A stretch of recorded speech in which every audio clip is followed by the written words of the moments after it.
ஓம் சாந்தி. இன்றைய Murali 29 November 2024. Pop தாதா, மதுபன்.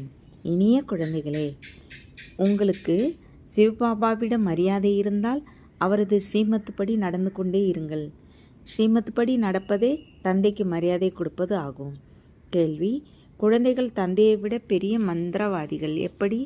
பதில்: மிக உயர்ந்த தந்தையை தனது குழந்தையாக்கி, உடல் மனம் செல்வத்தால் அவரை வாரிசாக்கி, அவரிடம் பலியாவது குழந்தைகளின் மாயா மந்திரமாக இருக்கிறது. இப்போது யார் பகவானை வாரிசாக மாற்றுவாரோ அவர் 21 ஜென்மங்கள் ஆஸ்திக்கு அதிகாரி ஆவார்.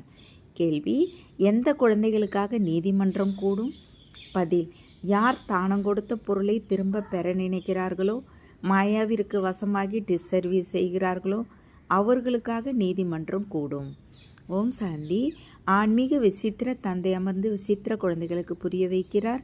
அதாவது யார் தூர தேசத்தில் இருப்பவரோ அவரை பரமபிதா பரமாத்மா என்று சொல்கிறார்கள். வெகு தூர தேசத்தில் இருந்து வந்து இந்த சரீரத்தின் மூலமாக உங்களுக்கு பாடம் கற்பிக்கிறார். இப்பொழுது யார் படிக்கிறாரோ அவர் பாடம் கற்பிப்பவரோடு தானாகவே யோகம் வைக்கிறார்.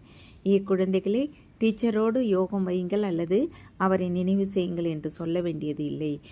ஆன்மீக குழந்தைகளே, இவர் உங்கள் தந்தையாகவும் இருக்கிறார், டீச்சராகவும் இருக்கிறார், குருவாகவும் இருக்கிறார். இவரோடு யோகம் வையுங்கள், அதாவது தந்தையை நினைவு செய்யுங்கள் என்று இங்கே தந்தை சொல்கிறார். இவர் விசித்திர தந்தையாக இருக்கிறார். நீங்கள் அடிக்கடி இவரை மறந்து விடுகிறீர்கள். அதனால் சொல்ல வேண்டியதாக இருக்கிறது. பாடம் கற்பிப்பவரை நினைவு செய்வதால் உங்கள் பாவங்கள் சாம்பலாகும். என்னை பாருங்கள் என்று டீச்சர் சொல்வதற்கு சட்டத்தில் இடமில்லை. இதில் அதிக லாபம் இருக்கிறது. என்னை மட்டும் நினைவு செய்யுங்கள் என்று தந்தை சொல்கிறார். இந்த நினைவின் பலத்தால் தான் உங்கள் பாவங்கள் அழியும். இதை தான் நினைவு யாத்திரை என்று சொல்கிறார்கள். இப்போது ஆன்மீக விசித்திர தந்தை குழந்தைகளை பார்க்கிறார். குழந்தைகளும் தம்மை ஆத்மா என்று உணர்ந்து விசித்திர தந்தையை நினைவு செய்கிறார்கள். நீங்கள் அடிக்கடி சரீரத்திற்கு வருகிறீர்கள். நானோ முழு கல்பமும் சரீரத்தில் வருவதில்லை. இந்த சங்கமயுகத்தில் மட்டும் குழந்தைகள் உங்களுக்கு பாடம் கற்பிக்க வெகு தூரத்தில் உள்ள தேசத்திலிருந்து வருகிறேன். இதை நல்லபடியாக நினைவில் வைக்க வேண்டும். பாபா நமது அப்பா டீச்சர் சத்குருவாக இருக்கிறார். விசித்திரமாக இருக்கிறார். அவருக்கு சொந்த சரீரம் இல்லை. பிறகு எப்படி வருகிறார்? நான் இயற்கையை வாயை ஆதாரமாக பெற வேண்டியிருக்கிறது என்று சொல்கிறார். நான் விசித்திரமாக இருக்கிறேன். நீங்கள் எல்லோரும் சித்திரமுடையவர்கள், அதாவது சரீரமுடையவர்கள். எனக்கு ரதம் நிச்சயம் தேவை. குதிரை வண்டியில் வரமாட்டேன். நான் இந்த உடலில் பிரவேசம் செய்கிறேன் என்று தந்தை சொல்கிறார். யார் நம்பர் 1 இருக்கிறாரோ அவரே பிறகு கடைசி நம்பர் ஆகிறார். யார் சதோ பிரதானமாக இருப்பாரோ அவரே தமோ பிரதானமாக மாறுகிறார். அதனால் அவரையே பிறகு சதோ பிரதானமாக மாற்றுவதற்கு தந்தை பாடம் கற்பிக்கிறார். இந்த ராவண ராஜ்யத்தில் 5 விகாரங்களை வெற்றி பெற்று உலக வென்றவராக குழந்தைகள் நீங்கள் ஆக வேண்டும் என்று புரிய வைக்கிறார். நமக்கு விசித்திர தந்தை கற்பிக்கிறார் என்பதை குழந்தைகள் நினைவில் வைக்க வேண்டும். தந்தையை நினைவு செய்யவில்லை என்றால் பாவங்கள் எப்படி சாம்பலாகும்? இந்த விஷயங்களையும் இப்பொழுது நீங்கள் சங்கமயுகத்தில் மட்டும் கேட்கிறீர்கள். ஒரு முறை என்ன நடக்குமோ அதுவே கல்பத்திற்கு பின்பும் ரீபிட் ஆகும். எவ்வளவு நல்ல விளக்கமாக இருக்கிறது. இதற்கு பெரிய விசாலமான புத்தி தேவை. இது ஏதோ சாது சன்னியாசிகளின் சத் சங்கம் இல்லை. அவரை அப்பா என்று சொல்கிறார்கள், குழந்தை என்றும் சொல்கிறார்கள். இவர் நமது தந்தையாகவும் இருக்கிறார், குழந்தையாகவும் இருக்கிறார் என்பது உங்களுக்கு தெரியும். நாம் எல்லாவற்றையும் இந்த குழந்தைக்கு ஆஸ்தியாக கொடுத்து பிறகு 21 ஜென்மங்களுக்கு ஆஸ்தியை தந்தையிடமிருந்து பெறுகிறோம். எல்லா குப்பைகளையும் கொடுத்துவிட்டு தந்தையிடம் நாம் உலக ராஜ்யம் பெறுகிறோம். எப்போது நீங்கள் வருவீர்களோ அப்போது நாங்கள் உங்களிடம் உடல் மன செல்வத்தோடு அர்ப்பணமாவோம் என்று நாங்கள் பக்தி மார்க்கத்தில் சொன்னோம் என்று சொல்கிறீர்கள். லௌகீக தந்தையும் குழந்தைகளிடம் அர்ப்பணமாகிறார். இங்கே உங்களுக்கு இவர் எப்படி அதிசய தந்தையாக கிடைத்திருக்கின்றார். அவரை நினைவு செய்தால் உங்கள் பாவங்கள் சாம்பலாகும். நீங்கள் வீட்டிற்கு செல்வீர்கள். எவ்வளவு பெரிய பயணமாக இருக்கிறது. பழைய ராவண ராஜ்யத்தில் தந்தை எப்படி வருகிறார் என்பதை பாருங்கள். எனது தலையெழுத்தில் பாவன சரீரம் கிடைப்பதே இல்லை என்று சொல்கிறார். பதித்தர்களை பாவனமாக மாற்ற எப்படி வருவேன்? நான் பதித்த உலகிலேயே வந்து எல்லோரையும் பாவனமாக மாற்ற வேண்டியிருக்கிறது. அதனால் அப்படிப்பட்ட டீச்சருக்கு மரியாதை கொடுக்க வேண்டும். பலருக்கு மரியாதை கொடுப்பதை பற்றி தெரிவதே இல்லை. இதுவும் நாடகத்தில் நடந்தே ஆக வேண்டும். ராஜதானியில் நம்பர்வார் எல்லோரும் தேவைதானே. அதனால் எல்லா விதங்களிலும் இங்கேயே ஆகிறார்கள். குறைந்த பதவி பெறுபவர்களின் நிலை இப்படி இருக்கும். படிக்க மாட்டார். தந்தையின் நினைவிலும் இருக்க மாட்டார். இவர் மிக அதிசய தந்தையாக இருக்கிறார். இவரது நடத்தையும் அலௌகீகமாக இருக்கிறது. இவரது பாகம் வேற யாருக்கும் கிடைக்க முடியாது. இந்த தந்தை வந்து உங்களுக்கு எவ்வளவு உயர்ந்த படிப்பை கற்பிக்கிறார். அதனால் அவருக்கு மரியாதையும் கொடுக்க வேண்டும். அவரது ஸ்ரீமத்துப்படி நடக்க வேண்டும். எனினும் மாயா அடிக்கடி மறக்க வைக்கிறது. மாயா அவ்வளோ பெரிய கெட்டிக்காரியாக இருக்கிறார். அவள் நல்ல நல்ல குழந்தைகளையும் விழ வைக்கிறது. தந்தை எவ்வளோ பெரிய செல்வந்தராக மாற்றுகிறார். எனினும் மாயா தலையை முழுவதும் திருப்பி விடுகிறது. மாயாவிடமிருந்து தப்பிக்க வேண்டும் என்றால் நிச்சயம் நினைவு செய்ய வேண்டும். மிக நல்ல குழந்தைகள் தந்தையினுடையவராக மாறிய பின் மாயாவினுடையவராக மாறிவிடுகிறார்கள். அதை பற்றி கேட்காதீர்கள். பெரிய துரோகி ஆகிறார்கள்.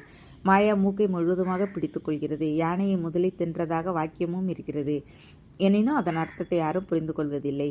தந்தை ஒவ்வொரு விஷயத்தையும் நன்றாக புரிய வைக்கிறார். சில குழந்தைகள் புரிந்து கொள்ளவும் செய்கிறார்கள். ஆனால் நம்பர்வார் முயற்சிக்கு தக்கபடி சிலருக்கு கொஞ்ச நேரம் தாரணை ஏற்படுவதில்லை, கொஞ்சம் கூட தாரணை ஏற்படுவதில்லை. மிக உயர்ந்த படிப்பு இல்லையா, அதனால் அதை தாரணை செய்ய முடிவது இல்லை. இவரது தலையெழுத்தில் ராஜபாக்கியம் இல்லை என்று தந்தை சொல்லுவார்.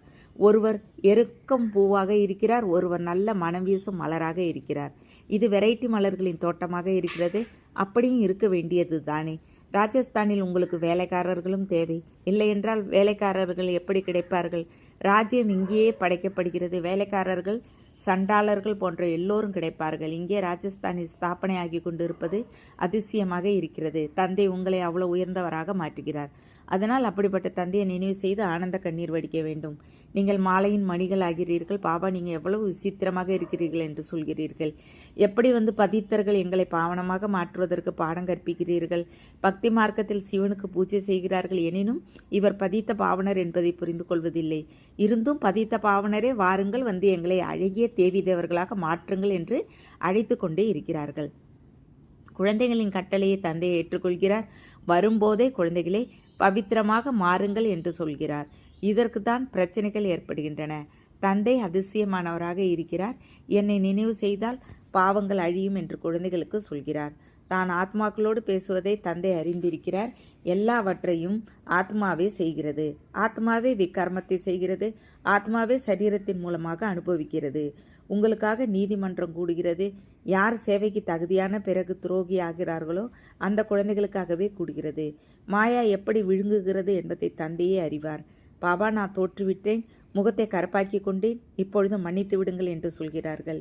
இப்போது விழுந்து மாயாவின் உடையவராக மாறிவிட்டீர்கள். பிறகு மன்னிப்பதற்கு அவர்கள் பிறகு மிக அதிகமாக உழைக்க நேரிடும்.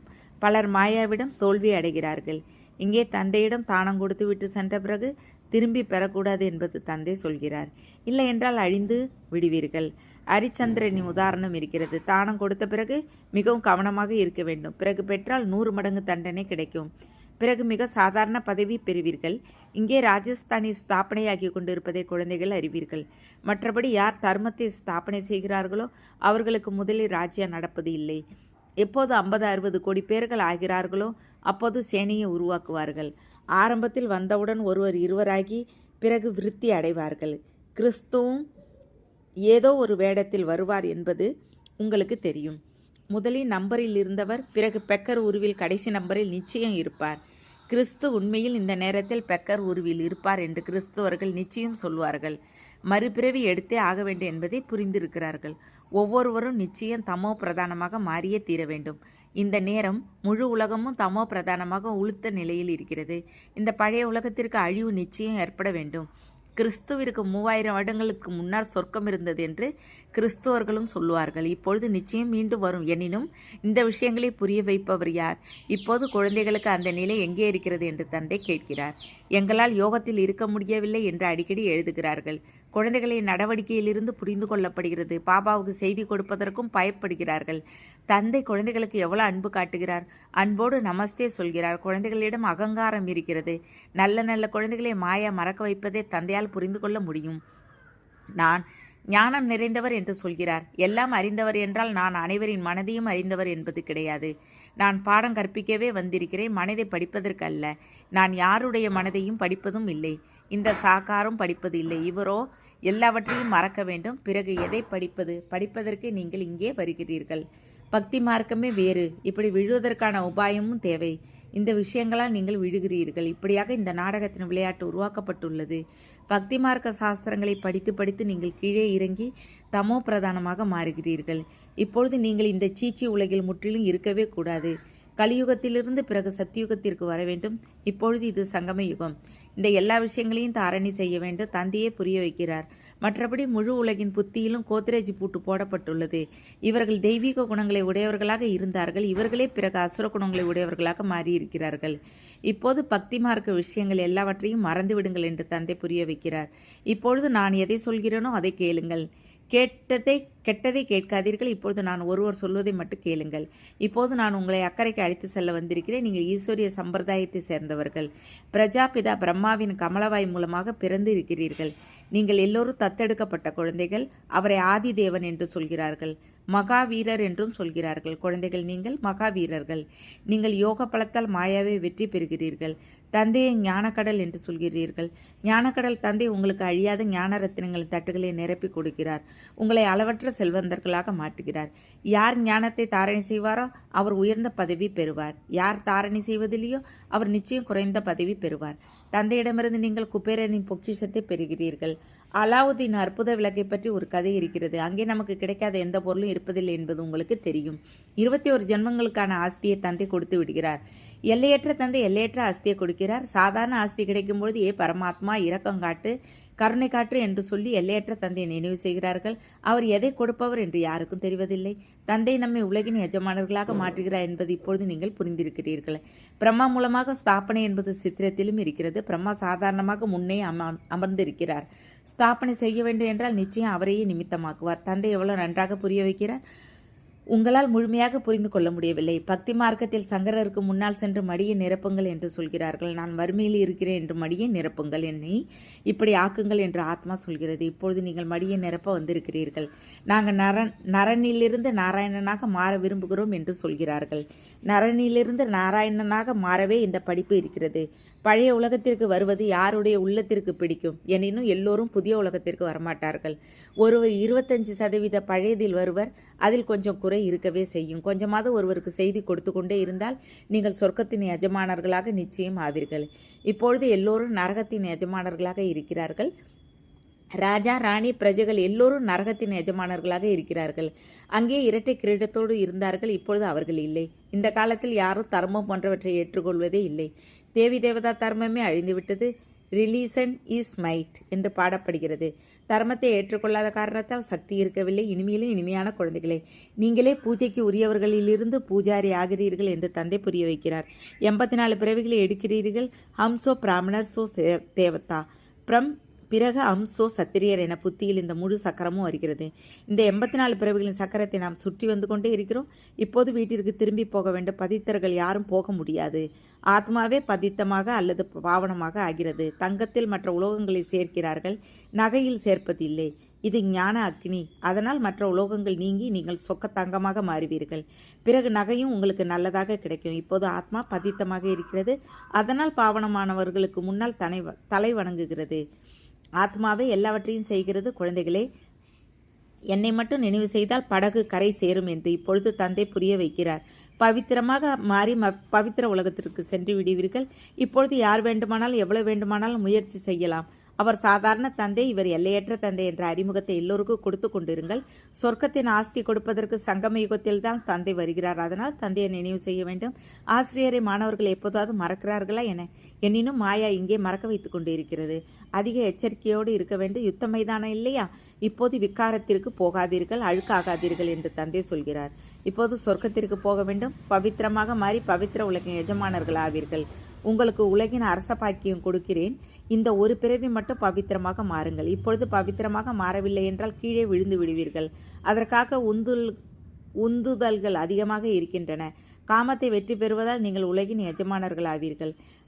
பரமபிதா பரமாத்மாவே ஜெகத்குருவாக இருக்கிறார். அவர் முழு உலகத்திற்கும் சத்கதி கொடுக்கிறார் என்று நீங்கள் தெளிவாக சொல்ல முடியும். நல்லது. இனிமையிலும் இனிமையான காணாமல் போய் கண்டெடுக்கப்பட்ட செல்ல குழந்தைகளுக்கு தாய் தந்தை பாப்தாதாவை அன்பு நினைவுகள் மற்றும் காலை வணக்கம். ஆன்மீக குழந்தைகளுக்கு ஆன்மீக தந்தை நமஸ்தே. ஆன்மீக தந்தைக்கு ஆன்மீக குழந்தைகளை அன்பு நினைவுகள் மற்றும் நமஸ்தே. தாரணைக்கான முக்கிய சாரம் 1. அழியாத ஞான ரத்தினங்களா புத்தி வடிவ பையை நிரப்பி அளவற்ற செல்வந்தர் ஆக வேண்டும். எந்த விதத்திலும் அகங்காரத்தை காட்டக்கூடாது. 2. சேவைக்கு தகுதி பெற்ற பிறகு ஒருபோதும் துரோகியாக டிசர்வீஸ் செய்யக்கூடாது. தானம் கொடுத்த பின் மிக மிக கவனமாக இருக்க வேண்டும். தானமாக கொடுத்த பொருளை ஒருபோதும் திருப்பி பெற வேண்டும் என்ற எண்ணம் வரக்கூடாது. வரதானம் நேரடி பரமாத்ம ஒளியின் கனெக்ஷன் மூலமாக இருளை விரட்டும் லைட் ஹவுஸ் ஆகுக. குழந்தைகள், உங்களிடம் பரமாத்மாவின் நேரடி கனெக்ஷன் இருக்கிறது. சுயமரியாதை நினைவின் சொச்சை மற்றும் டைரக்ட் லைனில் ஆன் செய்யுங்கள். அப்போது லைட் வந்துவிடும். அப்போது சூரிய ஒளியை மறைக்கும் எப்படிப்பட்ட கரிய மேகமும் விலகிவிடும். அதனால் தானும் ஒளியில் இருப்பதோடு பிறருக்கும் லைட் ஹவுஸ் ஆவீர்கள். ஸ்லோகன்: சுய முயற்சியில் தீவிரமாகுங்கள். அப்பொழுது உங்கள் வைப்ரேஷன் மூலமாக பிறரது மாயா எளிதில் ஓடிவிடும். ஓம் சாந்தி. தேங்க்ஸ் பாபா.